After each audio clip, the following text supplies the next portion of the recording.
My name is Sergeant Maria Gill, and I'm 27 years old.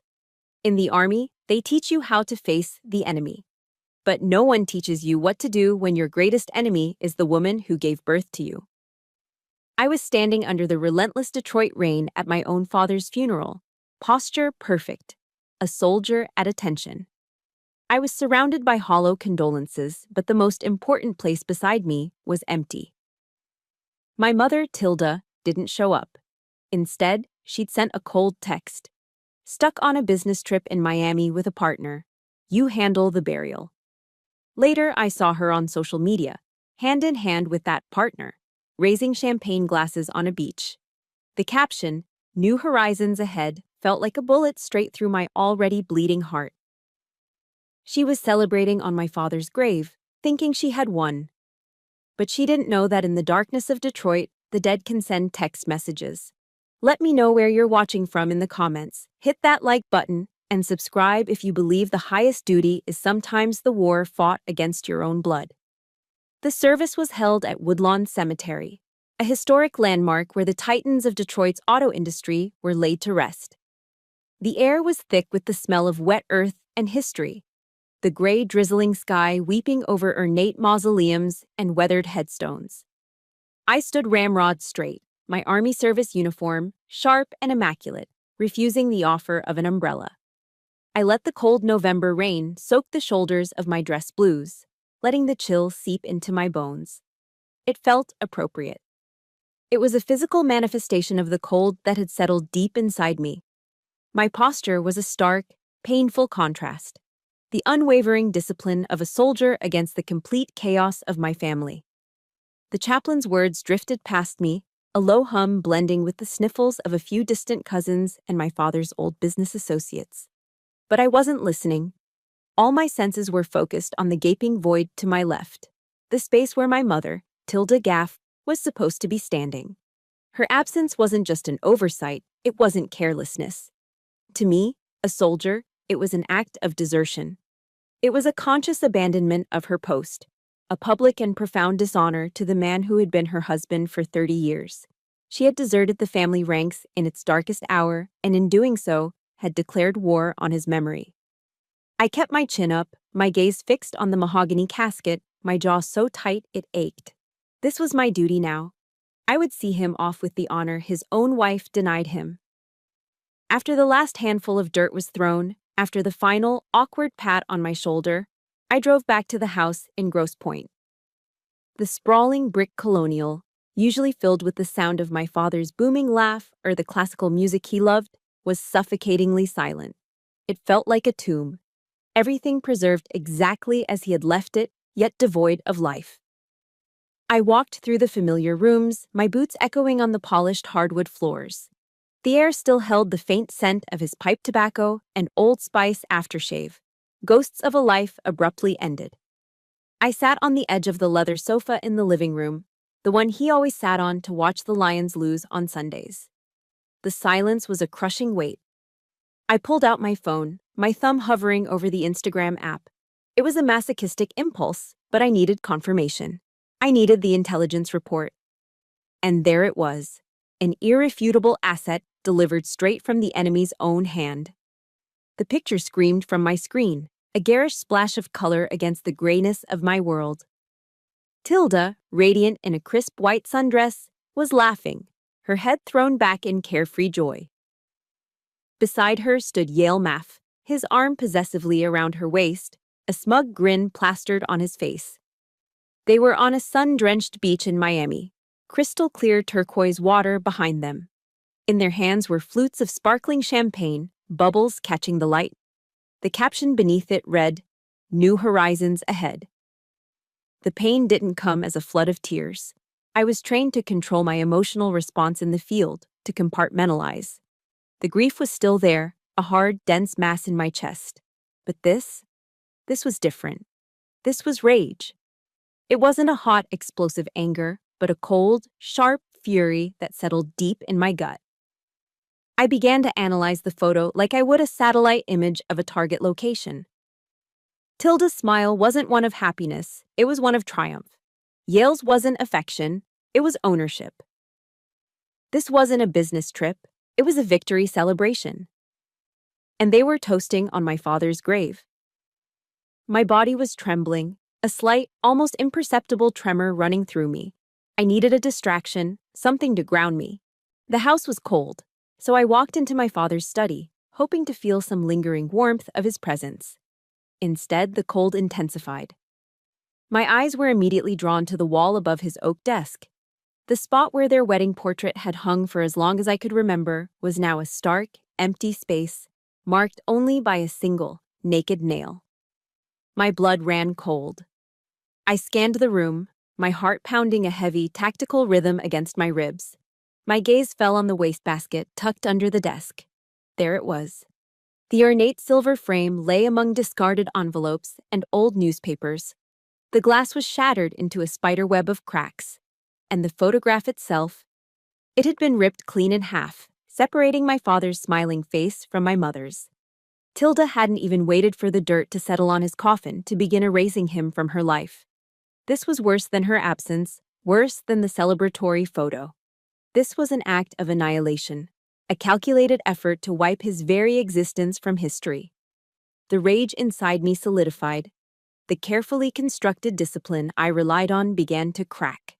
I felt like I was navigating a minefield where every cherished memory was now rigged to explode into another lie, another betrayal. How long had this been going on? How much of my family's life had been a carefully constructed facade? I sank into his desk chair, the leather creaking under my weight, and stared into the darkness of the room, feeling utterly alone on enemy soil. Hours passed. The house remained dark, silent. It was well past midnight when my phone, resting on the desk, vibrated with a sharp buzz. The screen lit up the room. It was a text message from a number I hadn't seen in years, a number I thought had been disconnected forever. My father's old cell. My soldier's instincts took over instantly. My first reaction wasn't hope, it wasn't fear, it was pure, unadulterated suspicion. This is a trap. The thought was immediate and clear. A psychological tactic. The enemy was trying to manipulate me, to throw me off balance, but the message was too direct, too absurd to be a simple trick. 2 short sentences that defied all logic. Dad is alive. Get to the cemetery now. I read it again, and again. It was a direct order, an impossible command. My training warred with the desperate, childish hope of a daughter who had just buried her father. Could it be real? Or was this Tilda's next move, a cruel game to break me completely? But hesitation is a luxury a soldier can't afford.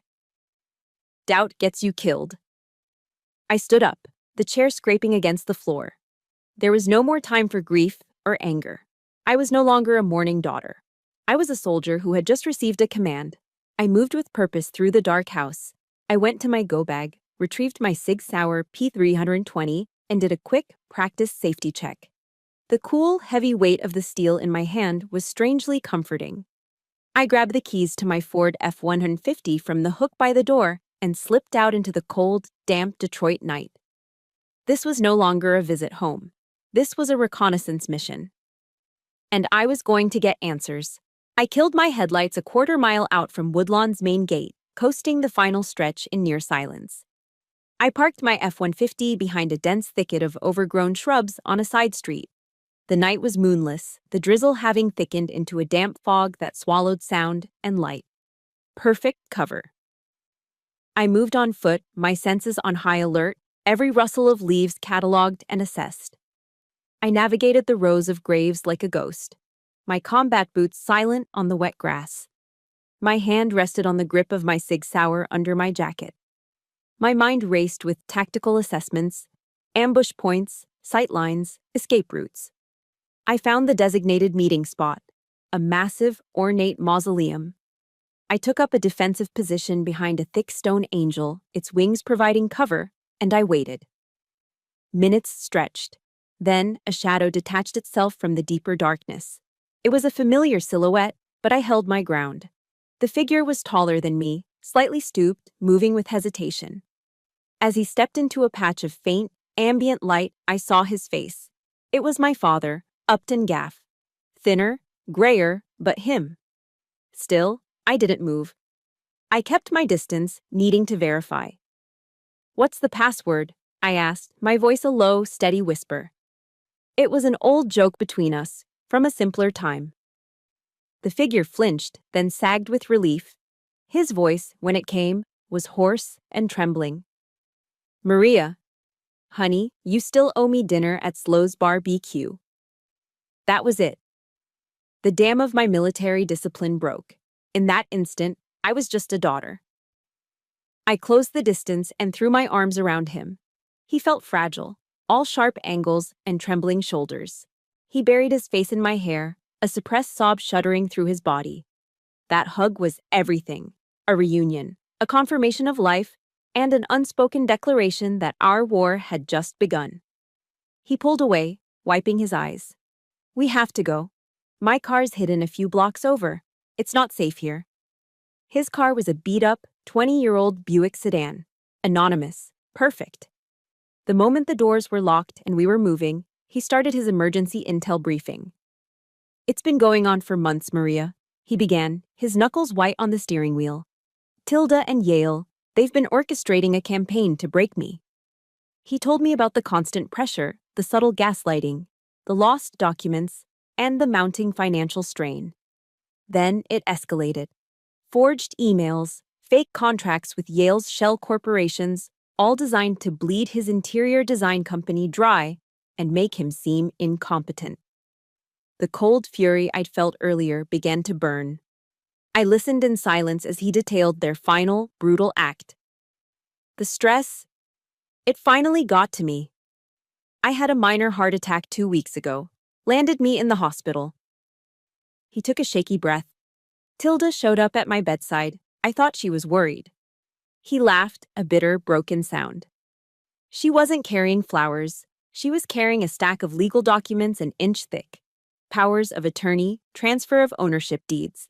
She shoved a pen in my hand and just looked at me. No emotion. She said, "Sign it, Upton. You're dying anyway. At least do something useful." I closed my eyes, the image searing itself into my brain. The sheer calculated cruelty of it was breathtaking. My own mother. He was still talking when his eyes flicked to the rearview mirror. His body tensed. "Maria, we've got a tail." My head snapped up. My focus shifted instantly from daughter to soldier. Identify.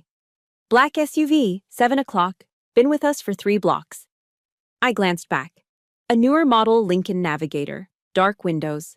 They were maintaining a steady distance, trying to look casual. Amateurs. "Okay, Dad, listen to me and do exactly as I say. We're going on the offensive." My voice was calm, authoritative. "Next intersection, take a left, get in the middle lane." Left, middle lane, got it. He'll follow. As soon as the light ahead turns yellow, accelerate through it, then slam on the brakes right after you clear the intersection. Force him to choose. Run the red or get stuck. He nodded, his jaw set. We shot through the yellow light, and he stomped on the brake. Tires screeched behind us. The Navigator swerved violently, its driver caught by surprise, forced to run the red light. A chorus of angry horns erupted as it careened through the intersection. "He's exposed. Now we disappear," I commanded. "Right turn now, into that alley." I was leaning forward, my knowledge of Detroit's streets returning.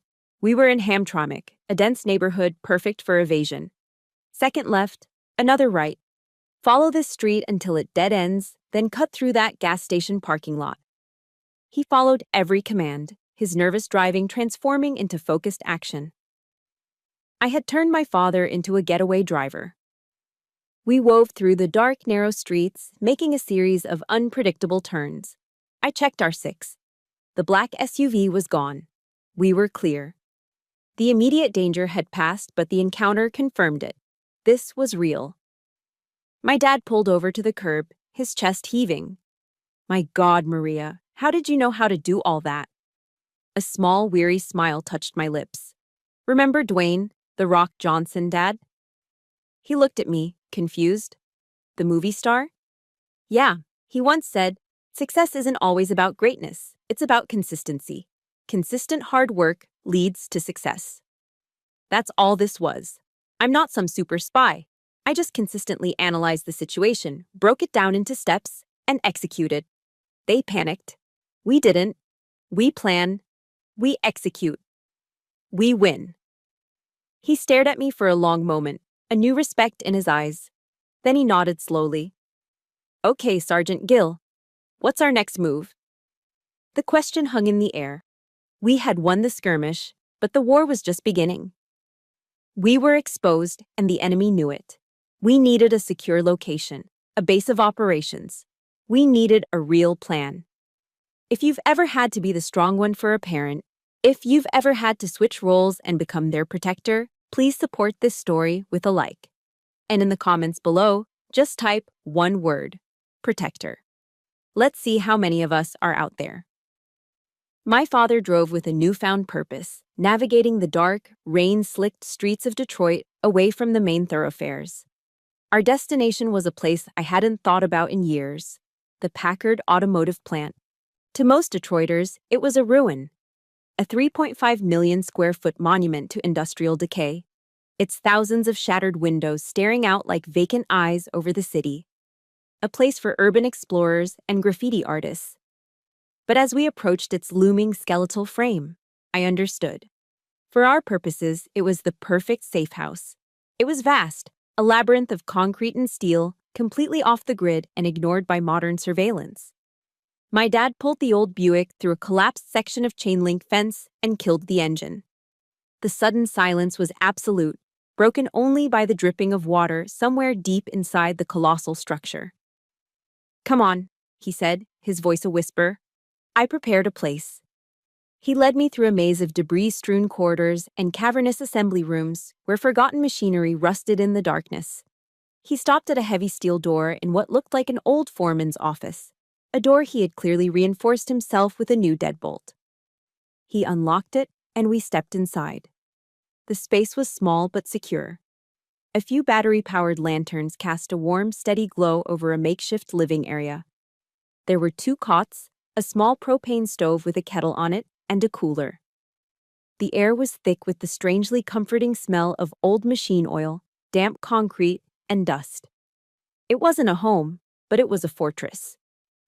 While my dad got the stove going, my training took over. I immediately began a perimeter check, my soldier's mind assessing the space for tactical advantages and vulnerabilities. I noted the 2 potential exits, the reinforced door, and the thickness of the concrete walls. I was turning this forgotten corner of industrial ruin into our forward operating base. A woman was already there, sitting calmly on one of the cots. She looked to be in her late 50s, with intelligent, kind eyes and a presence of unshakable composure. She stood as we entered and gave my father a brief, supportive hug.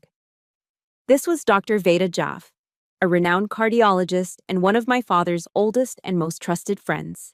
She was our inside asset. She turned to me, her expression a mixture of sympathy and resolve.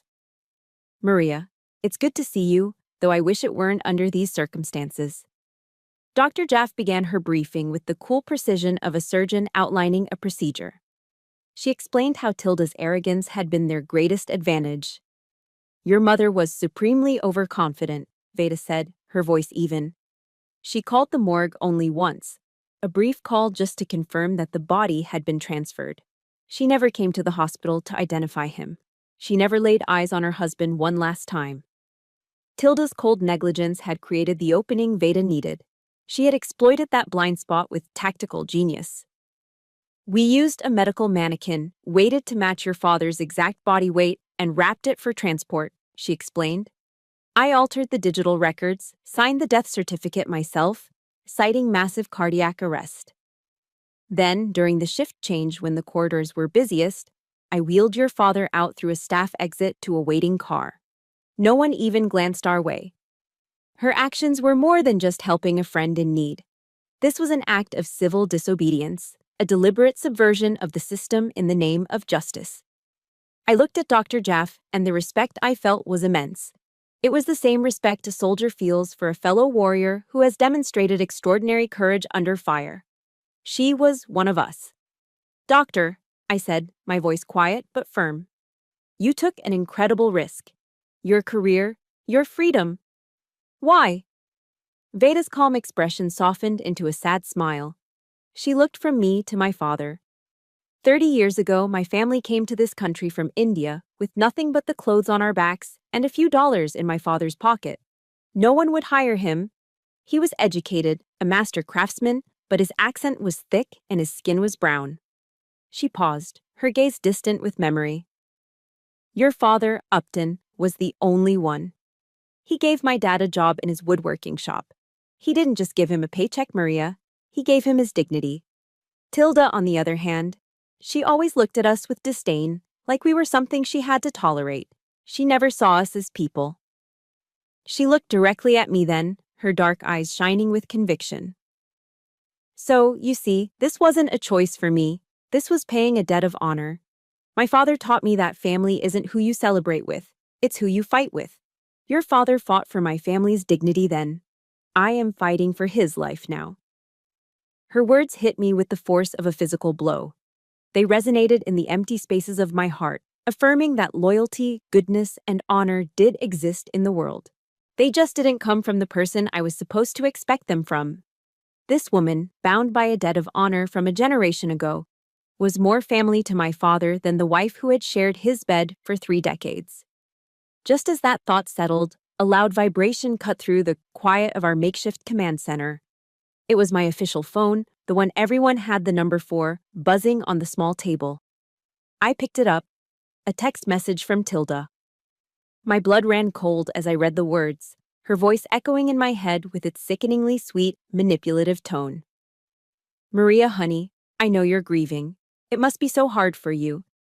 But we need to talk about your father's will and the transfer of his assets. Meet me at the house tomorrow. The message was a masterclass in psychological warfare, feigning concern while revealing her true, greedy intentions.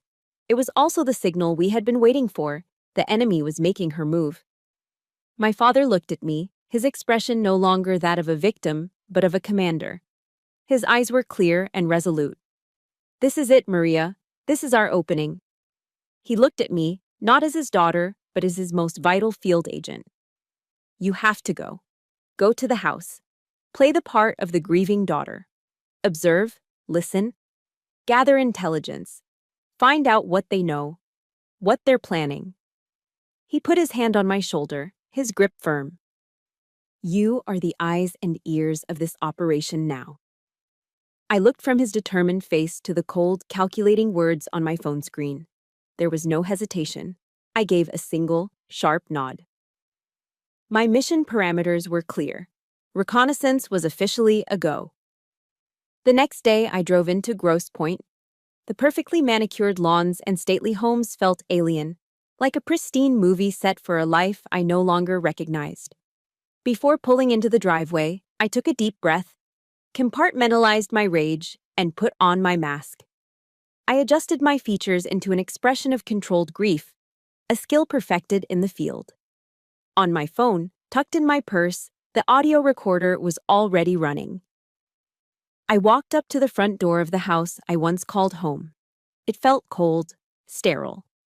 All of my father's warmth had been stripped from it. There were no pictures of him, no sign he had ever existed. Tilda opened the door before I could ring the bell. She was dressed in an expensive cream-colored cashmere dress, her face a perfect portrait of concerned sorrow. Maria, my darling girl, she said, pulling me into a hug. It was like being embraced by a marble statue, all form, no warmth. The scent of her Chanel No. 5 perfume was cloying. I've been so worried about you. I allowed myself to be led into the living room, murmuring something noncommittal. I was now behind enemy lines. My mission was active. My mind went into intelligence-gathering mode. While Tilda spoke, my eyes conducted a visual sweep. I noted the small security cameras tucked into the corners of the ceiling. One in the foyer, one here. I logged the potential exits, front door, back patio, windows. Yale was there too, sitting in my father's favorite armchair like he owned it, giving me a slick, sympathetic smile that didn't reach his eyes. Tilda launched into a monologue about how difficult this all was, but how we needed to be practical for the future of the company. As she spoke, I noticed a subtle tick. Her eyes would dart for a fraction of a second toward my father's study, specifically toward a large landscape painting on the far wall. It was a fleeting, almost imperceptible glance, but to a trained observer, it was a signal flare. She was guarding something in that direction. I filed it away. "We found these papers your father signed a few weeks ago," Tilda said, gesturing to a sleek leather portfolio. Yale opened it and pushed it toward me. "It simplifies everything. It transfers his controlling shares to me. It's what he wanted." I picked up the papers, my movements deliberately slow. I scanned the dense legal text, then executed my first planned probe. I stopped at the final page. "Dad's signature," I began, my voice quiet, laced with feigned confusion. "It looks strange." It was a calculated risk. The effect was immediate. Tilda's perfectly composed face tightened for a split second. "Oh, honey," she said, her voice dropping an octave. "Your father was very weak when he signed it. His hands were shaking." Yale leaned forward, placing a hand on the documents. "It's all legally sound, Maria. You don't need to worry about the details." Their defensive reaction was confirmation. The documents were forgeries. I had my first piece of concrete evidence.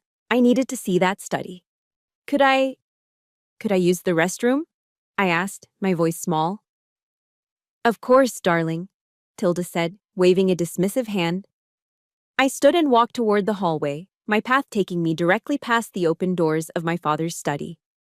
The room was just as I'd found it, the empty space on the wall, the scent of his pipe tobacco, now tainted by Yale's cologne. The painting Tilda kept glancing at was a serene Michigan landscape of pictured rocks. It was beautiful, but my focus wasn't on the art. An old quote from General George S. Patton echoed in my head.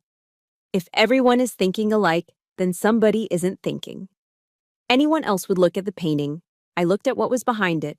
My eyes traced the edges of the heavy frame, and there it was. A faint, almost invisible seam in the wallpaper, a perfect rectangle just slightly larger than the painting. A wall? Safe.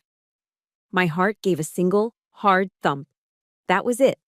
The enemy's arsenal. The real documents, the hard drives, the evidence they wouldn't dare keep on a cloud server, would be in there. The primary objective of my next mission had just been identified.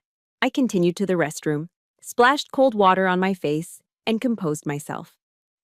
When I returned, I was the perfect image of a daughter overwhelmed. I told them I needed time to think. Tilda and Yale exchanged a look of smug satisfaction. They thought I was broken, pliable. I left the mansion and drove straight downtown, the audio file already saved and encrypted. My destination was American Coney Island. The place was loud, crowded, and smelled of grilled onions and chili, perfect cover for a clandestine meeting. My cousin Walt, our tech support, was already there, hunched over a booth halfway through a Coney dog. Walt was a genius, a white-hat hacker who ran a successful cybersecurity firm. He was also the only family member, besides my father, that I trusted. I slid into the booth opposite him. I didn't waste time with pleasantries. I placed my phone on the sticky tabletop and slid it across. "Here's the audio from the meeting," I said, my voice low. "They're using forged documents." I grabbed a napkin and a pen. "But more importantly, here's a rough schematic of my dad's study." I quickly sketched the room, marking the desk, windows, and the wall with the painting. I drew an X behind it. "There's a wall safe here. I need to get inside. They're guarding the hard evidence in there. I know it." Walt took a final bite, wiped his mouth, and looked at my crude drawing. He didn't question me. He just nodded. "Security system?" "Standard residential. Cameras in the foyer and living room. Motion sensors on the ground floor." "Easy," he said, a confident glint in his eye. "I can loop the camera feeds and bypass the sensors from my van. Getting you in is no problem." I looked him straight in the eye. "I need everything in that safe, Walt. We have one shot at this." He crumpled up the napkin. "Then let's not waste it." He leaned in, his voice dropping even lower. "They're probably heading out for a celebratory dinner tonight. That's our window."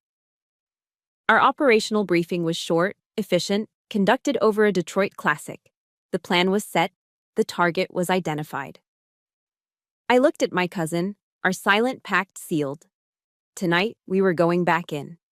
At 11 p.m., Tilda and Yale's Mercedes pulled out of the driveway. Walt, parked 3 blocks away in his unassuming work van, confirmed it via a traffic cam feed. They're gone, heading downtown. You are green to go.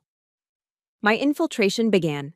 Dressed in black tactical pants and a dark hoodie, I moved through the shadows of the Grosse Pointe neighborhood like a wraith. The manicured lawns and sculpted hedges provided ample cover. I approached the house from the rear, staying low, my eyes scanning for any unexpected variables. Walt's voice crackled softly in my earpiece, a calm presence in the tense silence. Perimeter alarm system is on a loop. You're invisible to it. The camera on the back patio has a 4-second blind spot every 60 seconds. On my mark.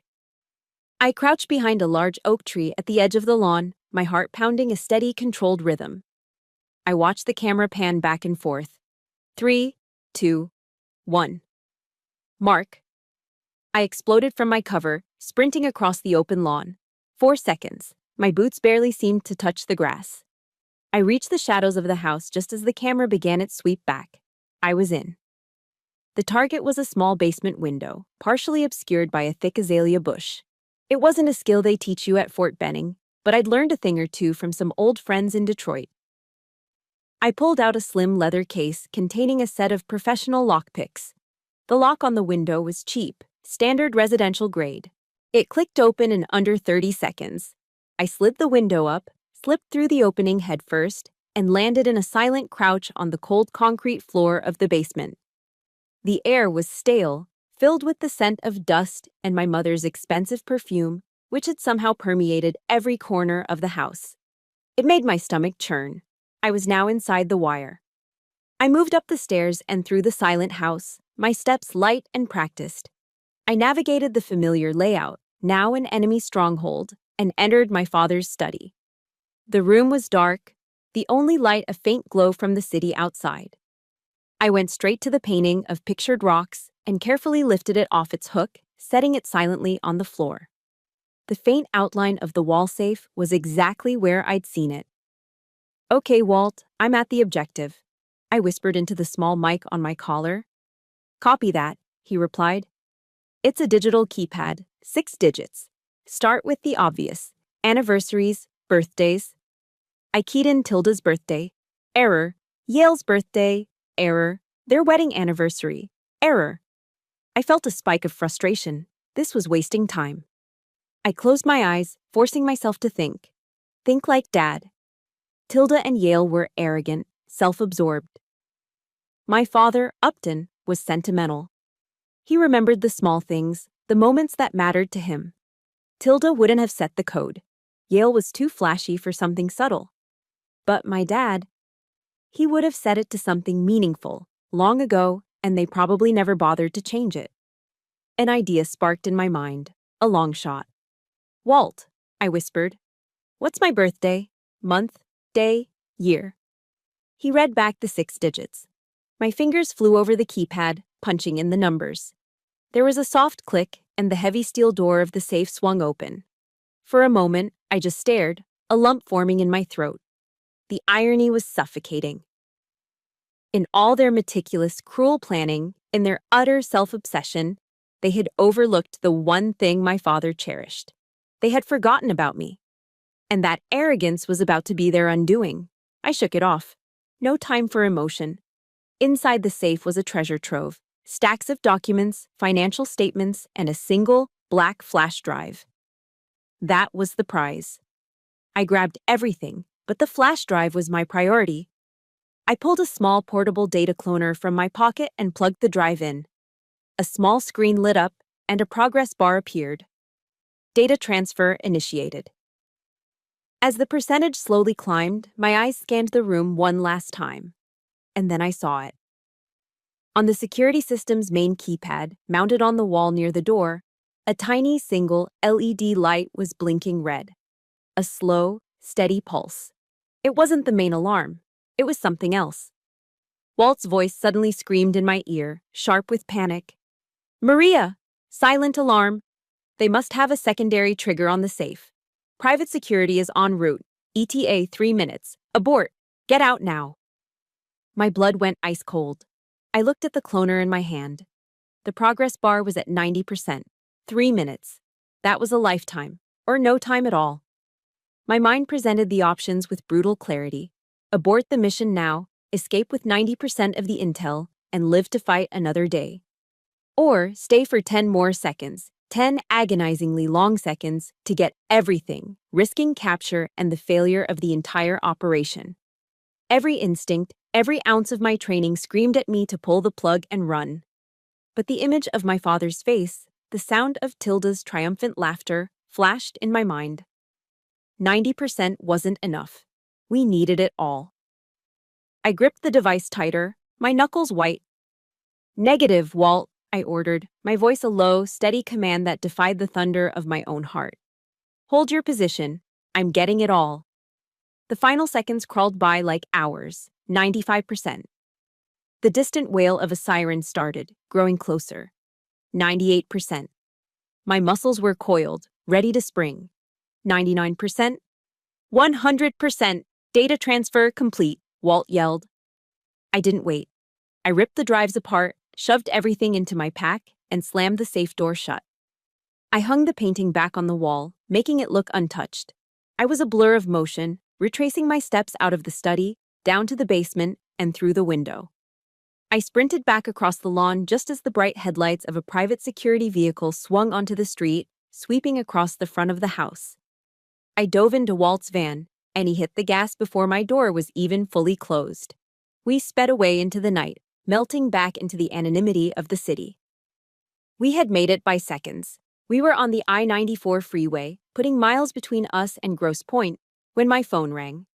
It was the burner phone, the one only 3 people had the number for. But the caller ID was Tilda's name. My heart hammered against my ribs. I answered, putting it on speaker. Before I could say a word, her voice, stripped of all its fake sweetness, hissed through the phone. It was a sound of pure, venomous rage. "What did you do?" she shrieked.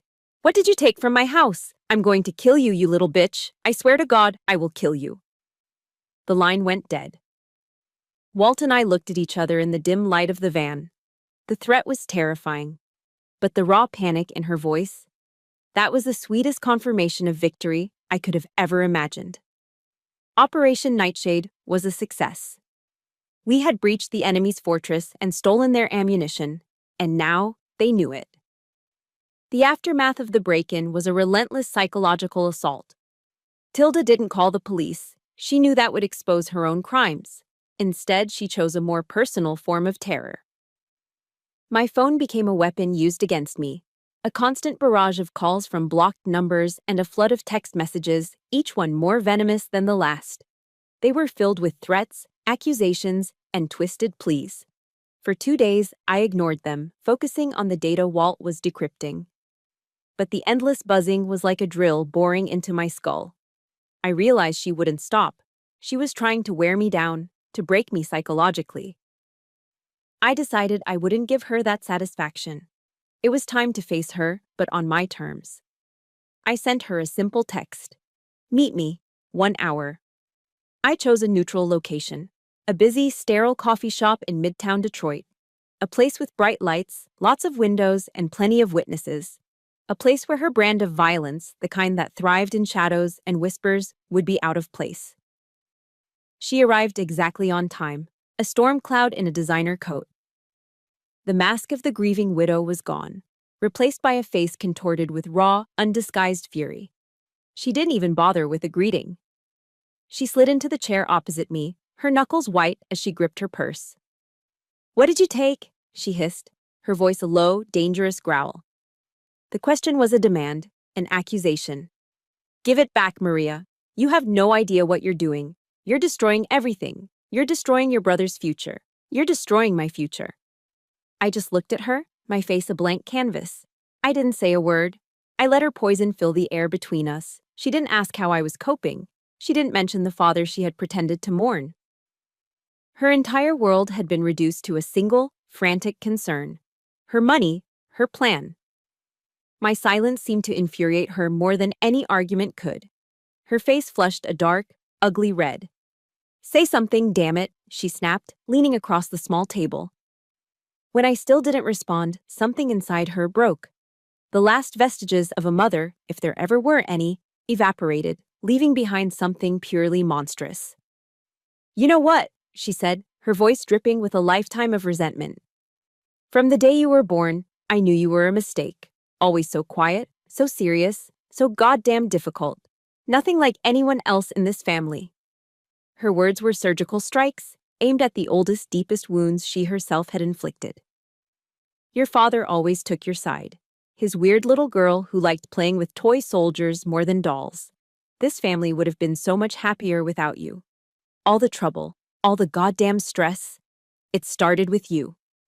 Each word was a physical blow. I could feel the disciplined armor I'd spent my entire adult life building begin to crack and fall away. She wasn't just angry about a flash drive. She was unloading decades of bitterness, using my father's death as an excuse to finally say what she'd always believed. And in that moment, I wasn't Sergeant Gill, the calm, tactical soldier. I was that 10-year-old girl again, standing silently while she praised my brother, Brent, for his mediocre report card and ignored the academic award I was holding in my hand. I was the teenager who made the varsity soccer team, only to hear her complain about having to drive me to practice. That was it. That was the final straw. For the first time in my life, the silence broke. The carefully contained rage, the years of swallowed pain, erupted. I looked her directly in the eye, and the woman who had always seen me as small and insignificant finally saw the soldier she had created. My voice didn't shout. It was low, trembling with a fury so profound it was almost calm, but it cut through the coffee shop's cheerful background music like a razor. "Did you ever once see me as your daughter?" I asked. "Or was I just a failed investment compared to your golden boy, Brent?" Tilda recoiled, genuinely shocked that I had spoken back. "You didn't just kill my father," I continued, the words pouring out, each one a declaration of independence. "You've been killing my spirit for 27 years. Every time you compared me to him, every time you dismissed me, every time you chose him over me, every single time you chipped away at me, hoping I'd just disappear." I leaned forward, closing the distance between us, my gaze pinning her to her seat. "But you know what? It didn't work. You failed. The game is over. All your little lies, your manipulations, they're done." I took a deep, shuddering breath, the words tasting like freedom and ash in my mouth. "I am not your daughter anymore. I am your opponent. And I will not stop until you have paid for every single thing you have done." I stood up, my chair scraping harshly against the floor. Tilda just stared at me, her mouth slightly agape, for once in her life, utterly speechless. I turned my back on her without another word and walked out of the coffee shop, leaving her alone in the wreckage she had created. I stepped out into the biting Detroit air and took the deepest breath of my life. It didn't feel like relief. It felt like a painful amputation. I had just severed the final toxic cord that bound me to her. It hurt, but it was a clean cut. For the first time, I was truly free. I got in my car and my hands were shaking, not from fear, but from the sheer force of the emotional release. I picked up the burner phone and dialed my father's number. He answered on the first ring. "Dad," I said, my voice hoarse. I confronted her. "It's done." There was a pause on the other end. "What's the next phase of the plan? I'm ready. Let's end this." This wasn't just an argument. This wasn't a family squabble. It was a sworn oath. The mission was no longer just about justice for my father. It had become a battle for my own soul. And it was a battle I intended to win. If you've ever had to be the one to finally say, "Enough is enough," and draw that painful line in the sand, please hit the like button for every single person who has found that strength. And in the comments, just write "no more." 2 simple words for a lifetime of meaning. Back in the cold, concrete sanctuary of the Packard plant, the air was thick with tension. The emotional storm from my confrontation with Tilda had passed, leaving behind a cold, hard resolve. There was no more room for grief or personal pain. It was time to weaponize the truth. All eyes were on Walt as he plugged the flash drive we'd risked everything for into a heavily encrypted laptop. The screen lit up, and file directories bloomed like malignant flowers. What we found was far worse than we could have ever imagined. It wasn't just corporate fraud, it was a meticulous blueprint for a man's destruction. There were the forged contracts, routing millions from my father's company into offshore accounts in the Cayman Islands registered to shell corporations under Yale's name. There were scanned copies of the fraudulent legal documents Tilda had tried to force on me. But then we found the emails. My stomach clenched as I read the cold, clinical exchanges between my mother and her lover. They discussed my father's heart condition in chilling detail. One email from Yale read, "We could increase the dosage on his beta blockers. It would slow his heart rate down gradually. No one would suspect a thing." Tilda's reply was even more monstrous. "Let's see if the stress works first. A natural solution is always cleaner." They were actively plotting to murder him, not in a fit of passion, but with the detached calculation of a business transaction. The final exhibit was an audio file. Walt clicked play, and Yale's smug voice filled our small command center. He was laughing, a cruel, self-satisfied sound. "Don't worry so much, Tilda," he chuckled. "The old man won't last the winter. One way or another, he'll be out of our hair by Christmas." The recording ended, plunging the room into a heavy silence. I looked at my father. He was sitting perfectly still on his cot, his face ashen, his eyes fixed on the laptop screen. He looked like he had aged 10 years in 10 minutes, listening to the casual, cheerful plotting of his own murder by the woman he had once loved. A silent fury, colder and harder than anything I had ever felt, settled in my core. This was no longer just about money or betrayal. This was about stopping a pair of killers.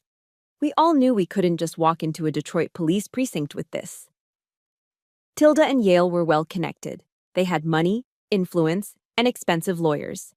They could bury this evidence, claim it was falsified, or tie us up in legal battles for years. We needed to operate with surgical precision. We needed a bigger gun. It was Veda who took the next step, her calm demeanor a steadying force in the room. "I have a contact," she said quietly. "In the FBI, a senior agent in the white-collar crime division. I've worked with him on a few complex medical fraud cases. He's meticulous, and he's trustworthy." This was our OPSEC, our operational security plan. Veda used a secure, encrypted email service from a burner laptop Walt had prepared. She composed a short, anonymous message to the agent. It contained no names, no locations. It simply offered a single damning quote from one of the emails and a promise to deliver a complete, uncompromised data package detailing a multi-million-dollar fraud and conspiracy to commit murder case, in exchange for guaranteed witness protection and a swift, decisive federal response. It was a high-risk gambit, but it was our only move. She sent the email, and the first chess piece was placed on the board. Now, we needed the trap. We had to get Tilda and Yale into a controlled environment where the FBI could apprehend them with the evidence in their hands. My father, who had been silent until now, finally spoke, his voice raspy but firm. "Tilda is panicking," he said, his mind clearly turning from victim to strategist. "She knows you took something, Maria, but she doesn't know what. Her imagination will be her worst enemy. We'll use that." The idea for the bait began to form. "We make her believe you took the wrong thing," he continued. "Something that incriminates Yale even more directly than it does her. Something that makes her think you have leverage she can't control."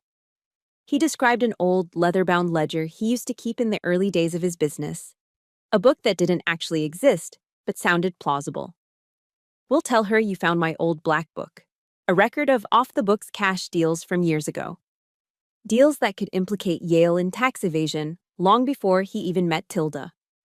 The plan was brilliant in its simplicity. It played directly into their greed and paranoia. I would be the bait.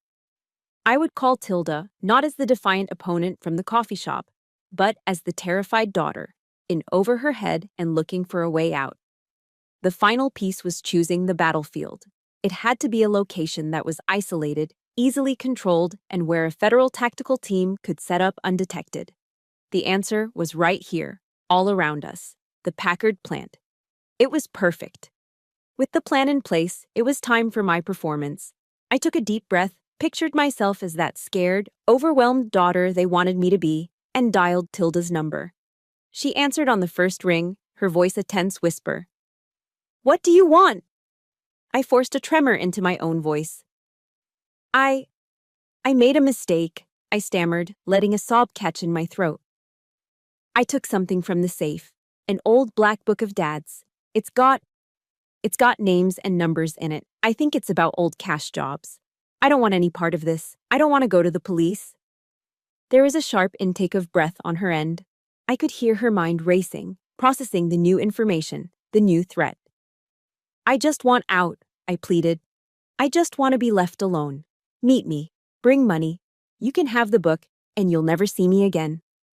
I could almost hear the gears of greed and panic turning in her head. She thought she saw an easy solution, a way to tie up this loose end and get rid of me for good. The bait was too tempting to resist. "Where?" she demanded. I gave her the location of a specific, cavernous warehouse deep within the Packard plant complex. There was a long pause. Then her decision came, cold and final. "All right, 48 hours. Bring the book. You come alone." She hung up. I lowered the phone, my hand steady. The trap was set. The bait was taken. The clock was now ticking. All we had to do was wait for the players to walk onto our stage. The next 48 hours were the longest of my life. We stayed hidden in our concrete fortress, coordinating with the FBI through Veda's secure channel. The plan was meticulously refined. Tactical teams would be in place hours before the meet. My father and I would be wired for sound. My only role was to be the lure, to get them inside the kill box. On the night of the meet, the Packard plant was transformed. It was no longer just a ruin. It was a stage set for the final act. I watched from a darkened window as dozens of FBI agents, ghosts in black tactical gear, moved silently into position, melting into the shadows of the surrounding buildings. They were a professional, invisible army. And for the first time in this whole ordeal, I felt like I wasn't fighting alone. I took my position in the center of the vast, cavernous warehouse we had chosen. A few bare bulbs hanging from the high ceiling cast long dancing shadows, creating a pool of weak light in an ocean of darkness. I was wearing a simple jacket and jeans, but underneath, a thin layer of soft body armor was strapped tightly to my torso. Tucked into my ear was a small receiver, and through it, the calm, steady voice of the FBI hostage rescue team commander kept me connected. "All teams are set," he murmured. "We have eyes on the target vehicle approaching from the east. Stand by for contact, Sergeant, awaiting your signal." My heart was hammering against my ribs, a frantic drumbeat in the cathedral-like silence. But my hands were rock steady. My breathing was even. This feeling, the adrenaline, the heightened senses, the intense focus, it was familiar territory. This was the calm before the storm. Headlights cut through the grimy windows as Tilda's Mercedes rolled to a stop outside. A moment later, two figures stepped through a large, rusted opening in the warehouse wall. It was them. Tilda, wrapped in a fur-collared coat, her face a mask of arrogant impatience. Yale followed close behind, carrying a heavy-looking leather briefcase. Cash, the price of my silence. Their footsteps echoed as they walked toward me, their expensive shoes crunching on loose gravel and debris. They stopped about 20 feet away, their eyes scanning the dark corners of the warehouse with suspicion. "Where's the book?" Tilda demanded, her voice sharp, devoid of any pretense. I held my ground, letting the silence stretch for a beat. Then, I slowly shook my head. "There is no book." A flicker of confusion, then anger, crossed Tilda's face. "What is this? What kind of game are you playing?" "It's no game," a new voice said, calm and resonant, emerging from the deepest shadows behind me. Out of the darkness, a figure walked into the light. My father, Upton Gaff. The transformation on Tilda's face was instantaneous and absolute. Her arrogant smirk dissolved, replaced by a rictus of pure, uncomprehending horror. Her skin went pale, her eyes wide with terror, as if she were staring at a ghost risen from the grave. She physically recoiled, stumbling back a step, a strangled gasp catching in her throat. "No," she stammered, her voice a shredded whisper. "No, it can't be. You're dead." Yale was frozen solid, his jaw slack. The heavy briefcase slipped from his numb fingers and hit the concrete floor with a dead, hollow thud that echoed through the vast space. My father continued to walk slowly toward them, his presence commanding the room. He looked at the woman who had tried to murder him, and his voice was terrifyingly calm. "Hello, darling." She just kept shaking her head, her mind refusing to process what her eyes were seeing. "You're dead," she repeated, the words nonsensical, desperate. "The truth never dies, Tilda," my father said, his voice as cold and hard as the concrete beneath their feet. "Neither does your greed." That was my cue. I raised my hand to my collar, pressing the concealed microphone, and spoke the two words the entire federal task force was waiting for. My voice was clear and steady. "Target confirmed. Execute." The world exploded. In an instant, the night was obliterated. Massive, blindingly bright floodlights from every conceivable angle erupted, bathing the entire warehouse in harsh, inescapable white light.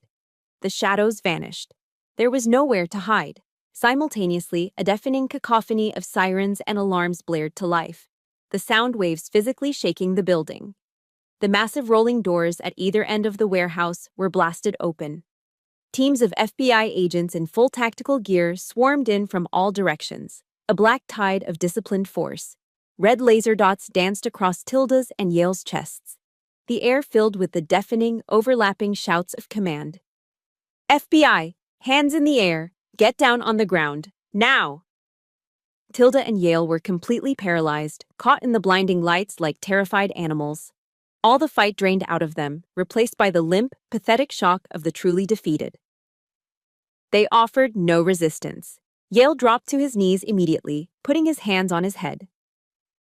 An agent grabbed Tilda, forcing her hands behind her back, the sharp click of the handcuffs echoing in a momentary lull. Her eyes never left my father's face.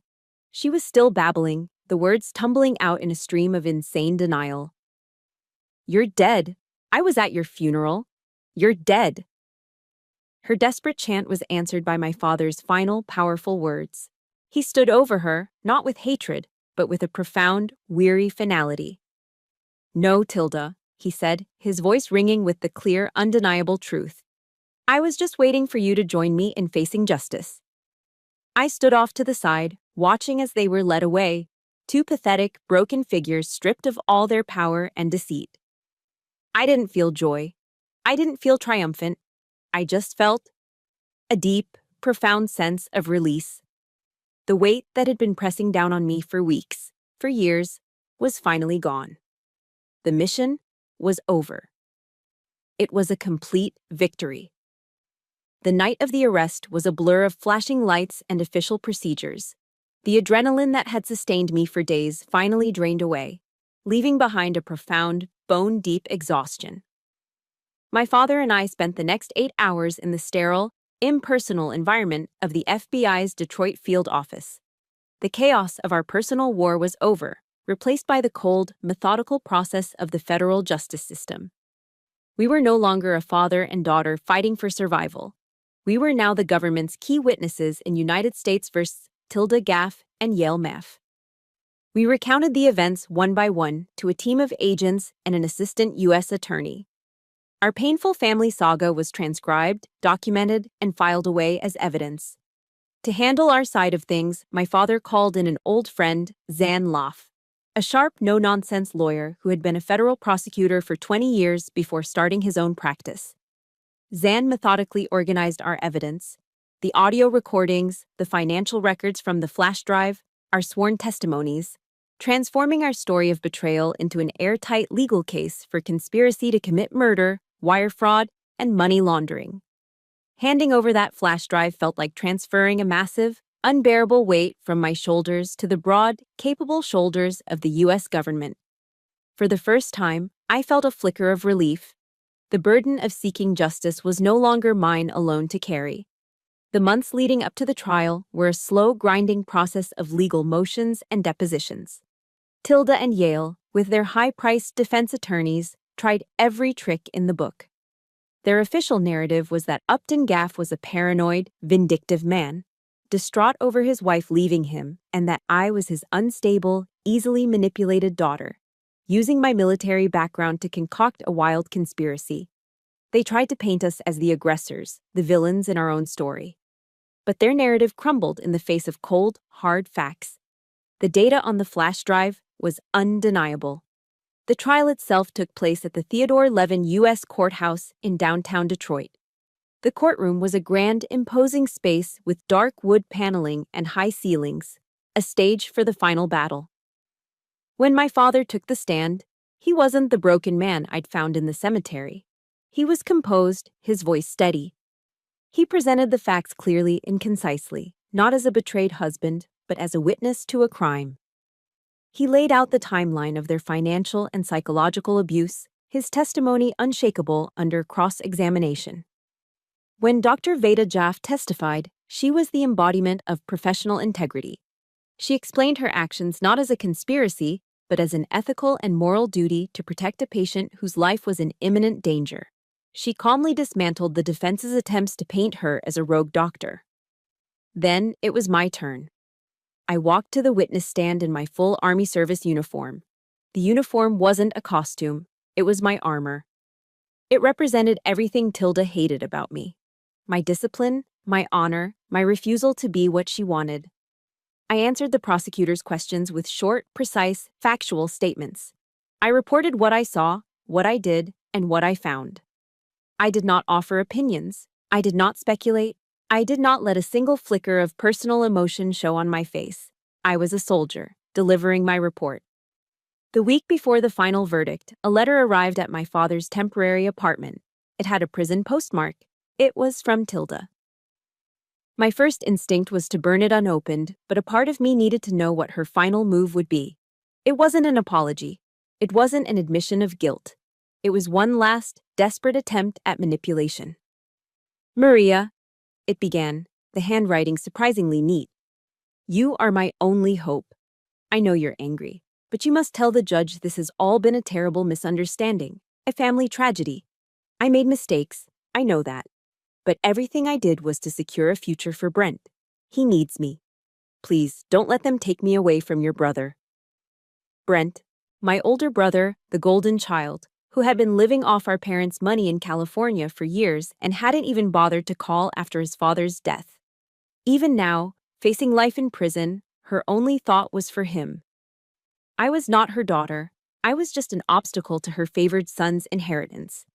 The letter was the final, definitive piece of evidence of a truth I had known my whole life. I didn't reply. That evening, my father lit a fire in the fireplace. I walked over, crumpled the letter into a tight ball, and tossed it into the flames. We watched it turn black, curl into ash, and disappear forever. That was my final answer. The jury took less than 4 hours. The four-person stood, cleared their throat, and read the verdict for the first count: conspiracy to commit murder. On the charge against defendant Tilda Gaff, we, the jury, find the defendant guilty. A quiet gasp went through the courtroom.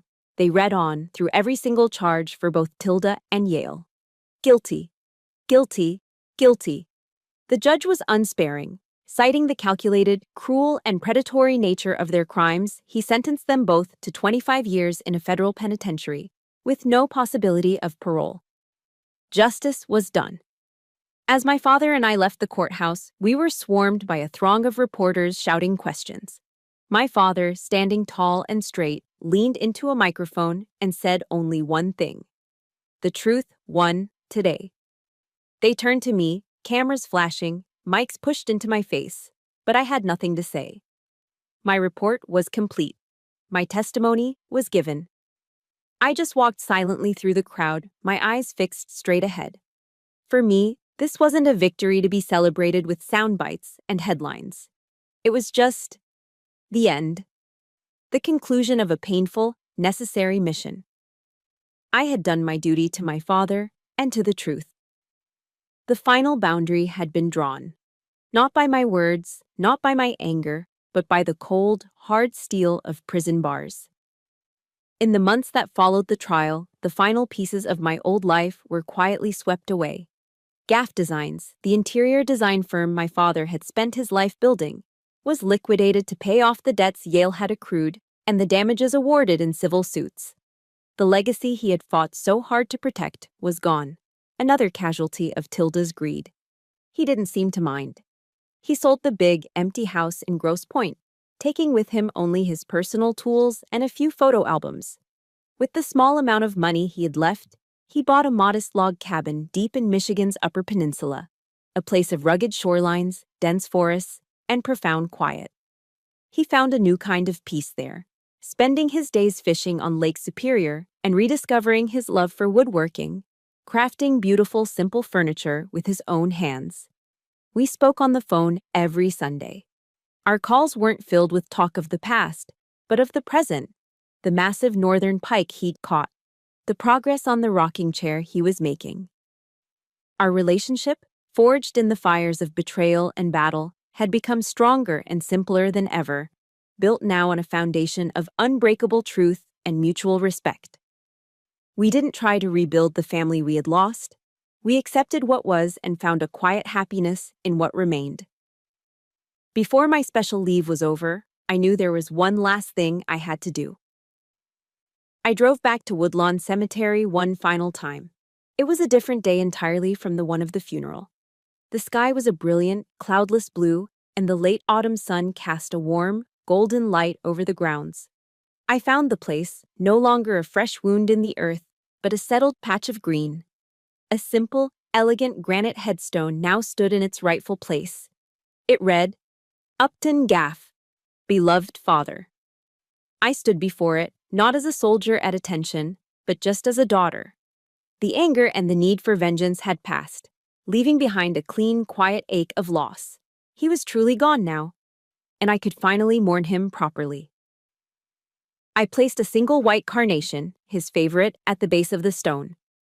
Then I reached into my pocket and pulled out my unit's challenge coin, a heavy bronze disc bearing our insignia. It's a symbol of identity, of belonging, a piece of our shared honor.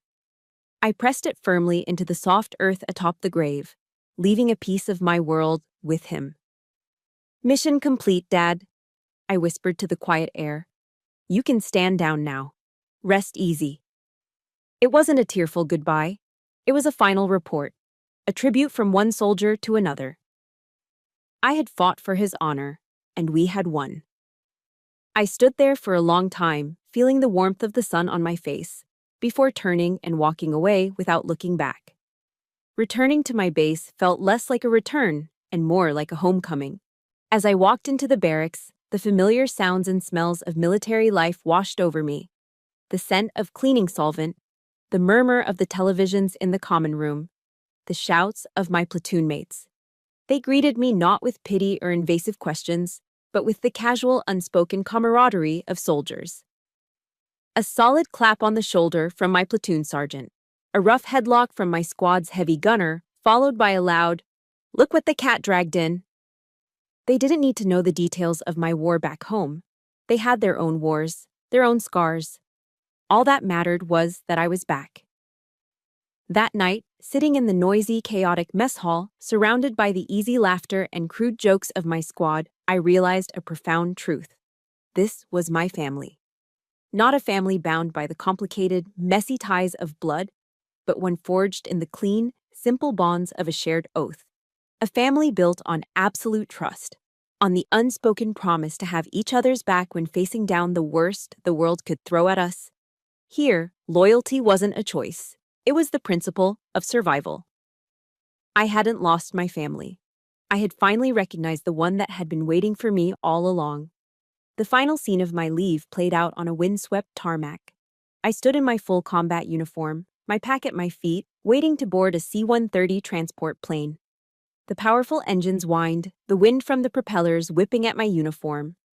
But I stood firm, my stance solid, my gaze fixed on the horizon. My leave was over. The war on the home front was won. Now, I was returning to the larger fight, to the purpose that had shaped me into the woman I was. I thought about the oath I took when I enlisted, the promise to support and defend the Constitution of the United States against all enemies, foreign and domestic. I had never imagined that my most dangerous domestic enemy would be my own mother, or that the Constitution I'd sworn to defend also guaranteed the justice my father deserved. In a way, I had been upholding my oath all along. The events of the past few months had left a scar, a permanent mark on my soul. But like the tempering of steel, the fire had also made me stronger. It had forged me into a better soldier, a woman who now understood the true weight of words like honor, truth, and loyalty. I had faced the worst kind of enemy, the kind that looks like family, and I had prevailed. The ramp of the C-130 lowered. It was time to go. As I walked toward the plane, I felt no sadness for the past, only a sharp, clear focus on the future, on the mission that lay ahead. I had survived, and I knew, with a certainty that settled deep in my bones, that there was nothing left in this world that could ever break me again. My story is proof that the deepest wounds don't have to be the end. They can be the beginning of discovering who you were truly meant to be and who your real family is, the one you choose and the one that chooses you back. If you believe in the power of standing up and rewriting your own narrative, then this channel is for you. Please subscribe and hit the notification bell so you don't miss another story of resilience. You're not just joining a channel, you're joining a community that understands the toughest battles forge the strongest souls.